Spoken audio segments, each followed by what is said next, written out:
저는 정신건강의학과 전문의 송미선이라고 합니다.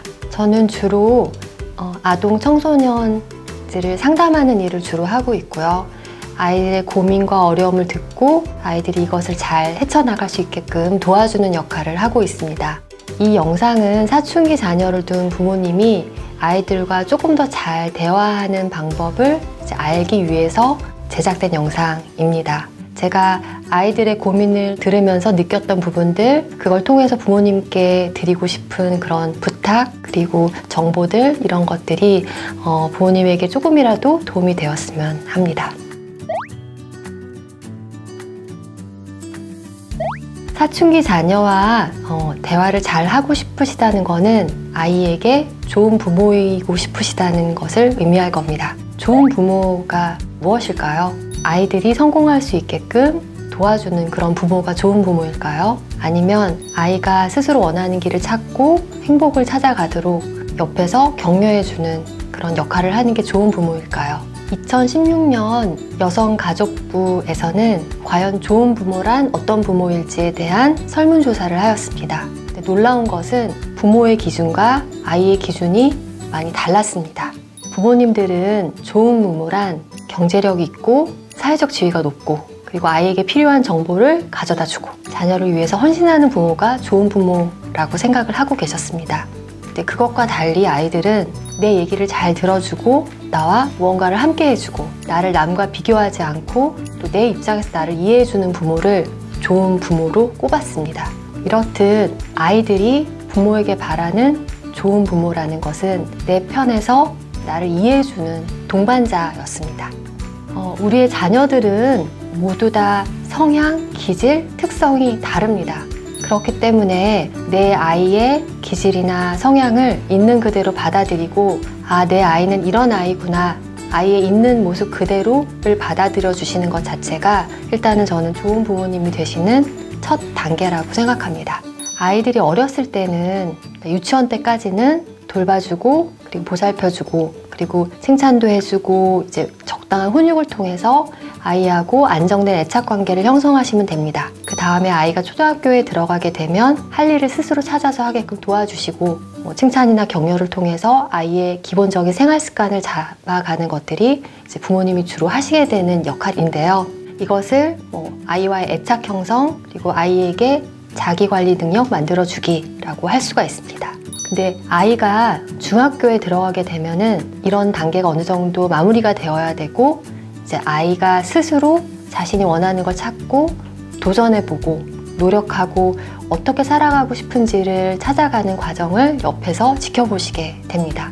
아이가 사춘기에 접어들었을 때 아이의 변화를 부모님이 느끼시게 됩니다. 예전 같으면 엄마가 제일 좋다고 하고 엄마에게 칭찬받으려고 애쓰던 아이가 사소하게 뭐 했니? 이렇게 물어봤는데도 몰라, 짜증나, 묻지 마, 이렇게 좀 방어적인 모습을 보이는 일들이 생기기도 하고요.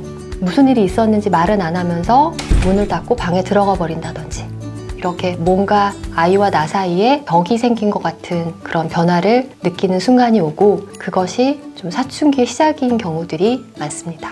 그래서 부모님은 아이가 이제 아동기에서 벗어나서 10대, 청소년기, 사춘기로 넘어가는 변화에 접어들고 있다는 것을 먼저 알아차리시고 이걸 받아들이셔야 합니다. 이전에 어린 나의 자녀가 아니기 때문입니다. 아이가 이제 부모로부터 독립해서 본인만의 생각이나 주장을 하기 시작하는 그런 변화는 반드시 나쁜 것만은 아니고요. 아이가 자신만의 어떤 정체성을 갖기 위해서 반드시 필요한 과정입니다. 그런데 아이가 평상시와 다른 반응을 보이면 일단 부모님은 이제 걱정부터 합니다. 주로 부모님들이 많이 말씀하시는 부분이 예전에 착한 내 아이가 아니에요. 뭐 하라고 하면 짜증부터 내요. 무슨 말을 못 하겠어요. 너무 눈치 보여요. 그리고 아이가 방에 들어가 있는데 공부는 한다고 하는데 도대체 믿을 수가 없어요. 그리고 아이가 필요한 게 있을 때만 날 찾아요. 너무 얄미워요. 자기 주장이 늘어난 거에 비해서 여전히 자기 물건을 챙긴다든지 자기 할 일을 미루는 것을 봤을 때는 어머님들은 이제 언제까지 내가 챙겨줘야 되는지 이제 잔소리하는 것도 지긋지긋하다, 이런 반응을 보이십니다. 사춘기에 들어간 아이들도 무언가 부모님하고의 관계에서 변화를 아이들도 느낍니다. 뭔가 불편해집니다. 그러니까 엄마 아빠가 예전에는 분명히 건강하게만 지내라 이렇게 했는데 왠지 내가 공부를 못하니까 나를 안 좋아하는 것 같다, 눈치를 준다, 이런 이야기를 하는 아이들도 있고요. 이제 학원 갔다가 피곤해서 딱 누웠는데 야, 너 공부 안 해? 이렇게 이야기하면 난 지금까지 놀다 온 것도 아닌데 엄마는 너무한다, 엄마 때문에 너무 힘들다 라는 이야기를 합니다. 사춘기 자녀와 부모님의 그런 갈등이 시작되는 그런 어떤 유발 인자가 핸드폰인 경우가 상당히 많습니다. 그러니까 아이가 대화를 하지 않고 핸드폰만 들여다보고 있게 되거든요. 그럴 때 아이는 엄마는 내가 공부 안 하는 게 다 핸드폰 탓이래요, 맨날 뺏는다고 협박해요, 이런 이야기를 하거든요. 그리고 아이들도 사춘기가 되게 되면 남들과 비교하는 능력도 생기고 미래에 대한 개념도 생기기 때문에 나는 왠지 다른 친구들보다 공부를 못하는 것 같다든지 잘난 게 없다고 느낄 때 아이들이 많이 하는 표현이 이제 이번 생은 글렀다는 이야기입니다. 그간의 어떤 좌절한 경험들 때문에 나는 왠지 해도 안 될 것 같아 라고 사춘기인데도 벌써부터 포기하는 아이들이 있습니다. 부모님하고 관계에서 내가 원하는 걸 얘기를 해도 어차피 대화가 잘 안 될 것 같다고 생각하면 아이들은 말해도 어차피 안 들어줄 테니까 일단 몰래 한다고 합니다. 사춘기의 아이들은 왜 이렇게 변화된 과정을 거칠까요? 발달 과정상 반드시 필요한 단계입니다. 부모의 돌봄에서 벗어나서 나는 어떤 사람이고 나는 뭘 원하고 난 어떤 걸 해야 좋을지, 이거 이제 자기 정체성이라고 이야기를 하는데요. 그것을 획득해야 되는 그런 중요한 시기입니다. 근데 아이들은 아직 내가 뭘 잘할 수도 있고 뭘 하면 괜찮을지에 대해서 아직 모릅니다. 그리고 본인도 불안합니다. 일상생활에서는 학원도 다녀야 되고 학교 수행평가도 해야 되고 무언가 편안하게 고민할 틈이 없습니다. 미래에 대해서는 불안하고 여러 가지 해야 되는 일 때문에 치여서 답답하고 짜증나고 이런 상황이 계속 지속되는데 거기에 엄마나 아빠가 잔소리나 나를 이해하지 못하는 행동을 하게 되면 이제 그때 감정적으로 폭발하게 됩니다. 특히나 이제 자아 정체성을 찾아가는 그런 과정에서 대한민국의 청소년들은 그것을 느긋하게 들여다보고 고민하고 자기 정체성을 찾아보고 새로운 걸 시도해 볼 시간이 절대적으로 부족합니다. 심지어 이제 초등학생 때부터 대학생보다 이제 공부를 더 많이 하는 일이 벌어지고요. 많은 시간을 이제 사교육 그리고 공교육 이런 부분들이 할애하게 되면서 정말 진로 탐색에 대한 부분에 있어서는 이전보다 더 많은 어려움을 겪고 있는 게 현실입니다. 아이들의 뇌 발달상 감정이 자극이 받았을 때 폭발한다든지 본인이 해야 할 일은 하지 않으면서 그리고 부모에 대해서 주장을 펼치고 맞서면서 따지고 들면서 정작 자기 할 일은 잘 하지 않는 그런 모순적인 일들이 벌어지는 것들은 뇌의 발달 중에 한 과정이기 때문에 그렇습니다. 이 시기의 특징은 어른들처럼 웬만큼 생각할 수 있는 능력들 그리고 논리적으로 파악하는 능력들, 정보를 습득하는 것들은 어른만큼 발달을 한 상태입니다. 하지만 이와 반대로 욕구를 조절하는 것들, 내가 이 일을 했을 때 어떤 일이 벌어질지 결과를 예측하는 능력은 아직은 덜 발달된 상태입니다. 이런 뇌 발달의 불균형이 마른 청산유수이면서 자기 조절은 오히려 하지 못하는 그런 부모님이 가장 답답한 그런 양상을 만들어내는 데 있어서 원인이 됩니다. 그래서 아이가 일부러 그러는 것이 아니라 생각은 있는데 욕구는 조절되지 않는 그게 잘 안 되는 시기라는 것을 부모님이 좀 이해해 주셔야 합니다.